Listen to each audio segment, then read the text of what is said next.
Hello everyone, welcome to study army point. दोस्तों, जैसा कि आपको पता है कि हम भूगोल का चैप्टर 1 ऑलरेडी कंप्लीट कर चुके हैं और इस वीडियो में हम इसके जितने भी अभ्यास के क्वेश्चन हैं उनको सॉल्व करने वाले हैं।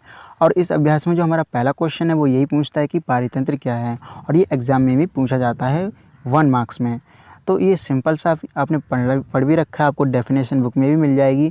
और फिलहाल आप इसमें भी देख सकते हो कि पारितंत्र है क्या। कि पारितंत्र वह तंत्र है जिसमें सभी जीव आपस में एक दूसरे के साथ तथा पर्यावरण के उन भौतिक एवं रासायनिक कारकों के साथ परस्पर क्रिया करते हैं जिसमें वे निवास करते हैं। तो यहाँ पर सिंपली क्या कह रहा है, आपको ये टेक्निकल लैंग्वेज लग सकती है। अगर आप ये समझ जाते हो, अभी समझना सीख लेते हो, तो नेक्स्ट क्लास जो आएगी आपकी बड़ी क्लास है उनमें आप आसानी से बुक को भी पढ़ पाओगे।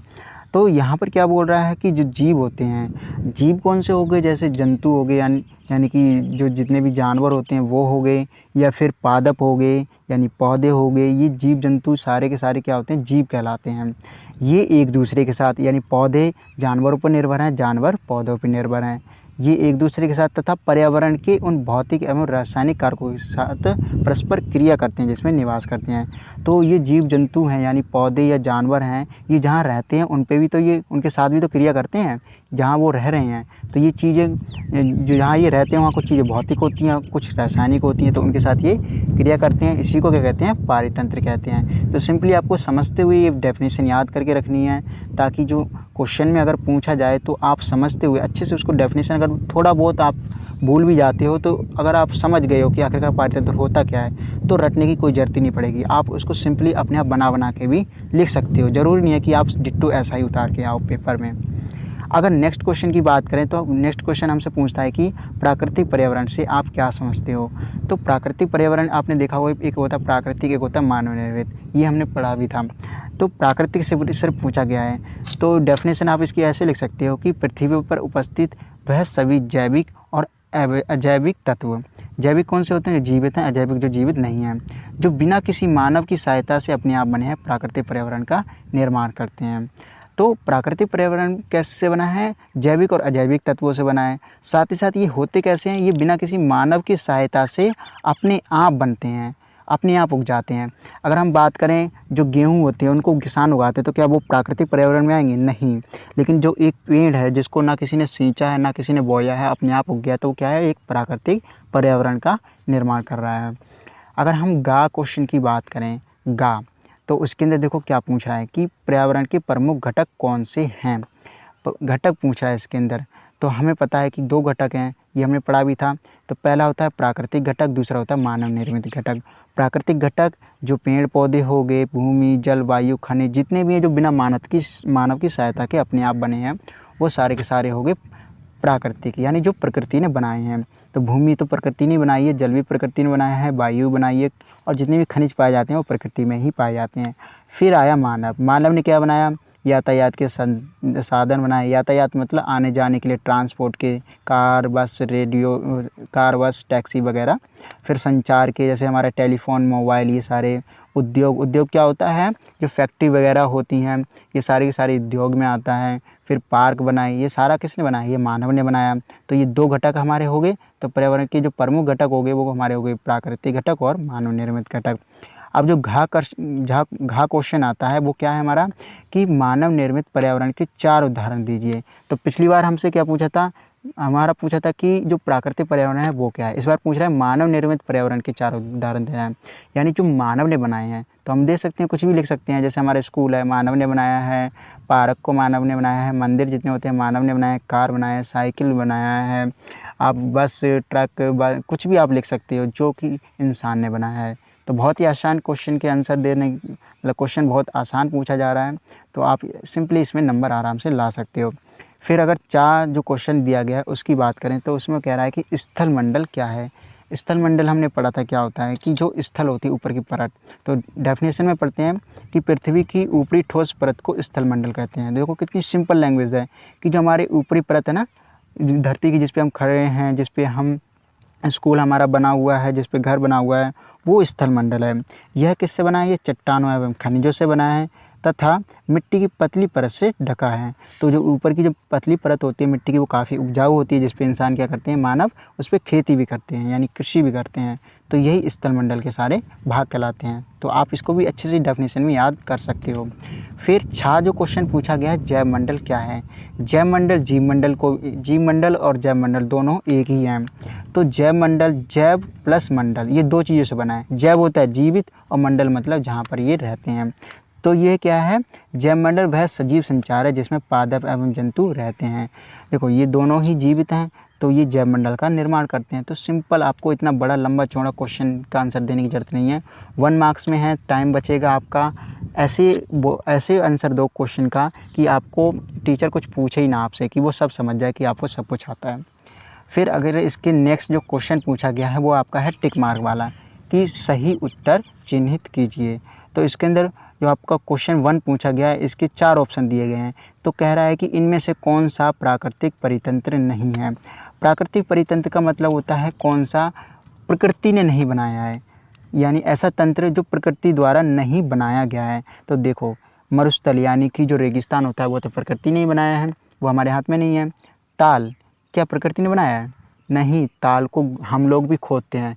जब आप एक जगह पे बहुत ज़्यादा मिट्टी खोदते रहोगे, अब वहाँ पर क्या होगा, गड्ढा हो जाएगा बड़ा सा। जब बारिश होगी तो उसमें पानी भर जाएगा, तो ये क्या हो गया, एक ताल बन गया। तो इसको बनाया किसने, गड्ढा किसने खोदा, मानव ने खोदा। तो इसके अंदर मानव का हस्तक्षेप है, यानी कि हमारा जो नेक्स्ट क्वेश्चन का आंसर होगा वो ताल होगा। ठीक है, अब वन जो है वो तो अपने आप बना है, तो ना तो मरुस्थल होगा और ना ही हमारा वन होगा। तो राइट क्वेश्चन का आंसर क्या हो जाएगा, ताल। तो ये हमारा राइट हो जाएगा। फिर खा जो है, इनमें से कौन सा मानवीय पर्यावरण का घटक नहीं है।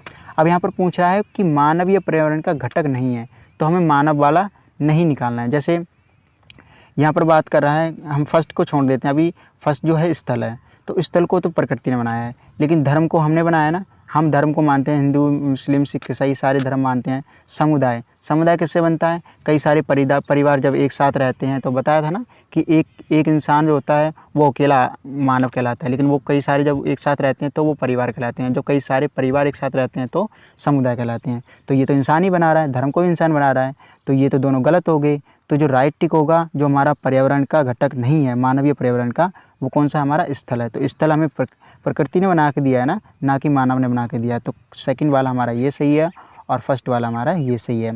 फिर जो गा पूछा गया है वो उसमें क्या पूछते हैं कि इनमें से कौन सा मानव निर्मित पर्यावरण है। इसके अंदर हमें बताना है कि जो किसने मतलब मानव ने क्या बनाया है। तो क्या पहाड़ मानव ने बनाया है? नहीं, पहाड़ प्रकृति ने बनाया है। समुद्र प्रकृति ने बनाया है, लेकिन सड़क हमने आने जाने के लिए बनाई है। तो ये गलत है, ये हमारा सही हो गया। तो इंसान को ज़रूरत पड़ी जब सड़क की, तो उसने सड़क बनाई, तो ये मानव निर्मित हो गया ना। अब आता है हमारा घा में क्या पूछ रहा है कि इनमें से कौन सा पर्यावरण के लिए खतरा है। अब यहाँ पर ध्यान से देखना कि खतरा है, इससे हमारे पर्यावरण को क्या हो सकता है, नुकसान पहुँच सकता है। तो क्या पादप बढ़ेंगे तो क्या नुकसान होगा? कैसे नुकसान हो सकता है? हो ही नहीं सकता। जनसंख्या वृद्धि से हो सकता है?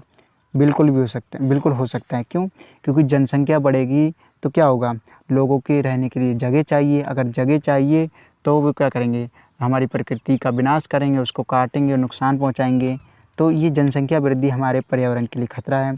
अब आता है कि पहला तो हमारा फर्स्ट वाला गलत हो गया, दूसरा वाला है सही। तीसरा वाला देखते हैं कि फसल वृद्धि। अगर फसल में वृद्धि होती है, यानी उपजाऊ हम फसल बोते हैं, उसके अंदर ज़्यादा उपजाऊपन आता है, फसल ज़्यादा गेहूँ देती है, या फिर जो भी, अगर हमने धान की फसल बोई तो धान ज़्यादा हुए, तो क्या इससे कोई नुकसान है? नहीं, इससे तो फ़ायदा है उल्टा।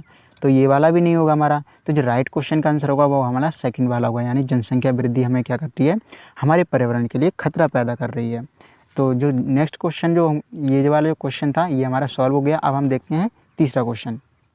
अगर हम थर्ड क्वेश्चन की बात करें तो इसमें कह रहा है कि निम्नलिखित स्तंभों को मिलाकर सही जोड़े बनाइए। तो यहाँ पर कुछ क्वेश्चन दिए गए हैं 4 और इनके आंसर दिए गए हैं 6। तो यानी इसके अंदर से 4 क्वेश्चन के आंसर है वो सही होंगे, तो बाकी 2 हमारे नहीं मिलेंगे। तो पहला हमारा कह रहा है कि जैव मंडल क्या है। तो जैव मंडल क्या होता है, जो कि हमारे जीव जहाँ पर प्राणी पाए जाते हैं, जहाँ पर सजीव पाए जाते हैं, वो होता है। तो अगर आप फिफ्थ इसके जो आंसर देखोगे वो होगा इसका कैसे। तो जैव मंडल वह संकीर्ण क्षेत्र है जहाँ स्थल जल वायु परस्पर क्रिया करते हैं। तो ये हमने बुक में ही पढ़ा था कि स्थल जल वायु के बगैर जो हमारा जैव मंडल है वो संभव नहीं है, क्योंकि जीवित रहने के लिए हमें स्थल चाहिए, जल भी चाहिए, वायु भी चाहिए। तो जैव मंडल हमारा क्या है, वह संकीर्ण क्षेत्र है जहाँ स्थल जल और वायु परस्पर क्रिया करते हैं। अब दूसरा आ रहा है वायु। वायु क्या है, पृथ्वी को घेरने वाली वायु की चादर है। तो वायुमंडल हो गया हमारा फर्स्ट में, जलमंडल क्या है, जलीय क्षेत्र है, पर्यावरण क्या है, हमारे आसपास का क्षेत्र है। तो ये आपका मिलान है, आप इसको अच्छे से आराम से, ये कोई याद करने वाली बात नहीं है, अगर आप चैप्टर पढ़ोगे तो ऑलरेडी आपको याद होगा ये। क्वेश्चन 4 आप देखोगे तो इसमें कह रहा है कारण बताइए, यानी इसके अंदर आप एक वाक्य देखोगे और उस वाक्य को क्यों कहा गया है इसका हमें कारण बताना है।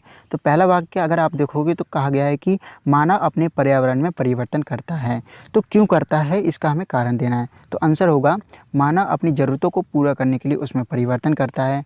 अब इससे तो काम चलेगा नहीं कि ज़रूरतों को पूरा करने के लिए कैसे उसमें परिवर्तन करता है, तो वह रहने के लिए इसमें घर बनाता है, पशुओं को पालता है, फसल उगाता है, नदी पर बांध बनाता है। तो यही नहीं, वो कई तरह के काम करता है, जैसे आने जाने के लिए वो सड़क बनाता है, नदियों पर बांध बनाता है। तो ये क्या है, सारी मानव की ज़रूरतों की चीज़ें हैं। तो इस तरह से वो क्या कर रहा है, जो हमारा पर्यावरण है उसमें परिवर्तन कर रहा है। तो पहला तो ये हमारा हो गया आंसर।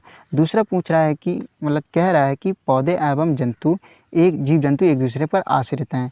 तो यहाँ पर एक तरफ है पौधे, दूसरी तरफ है जीव जंतु, तो वो क्या एक दूसरे पर डिपेंडेड है।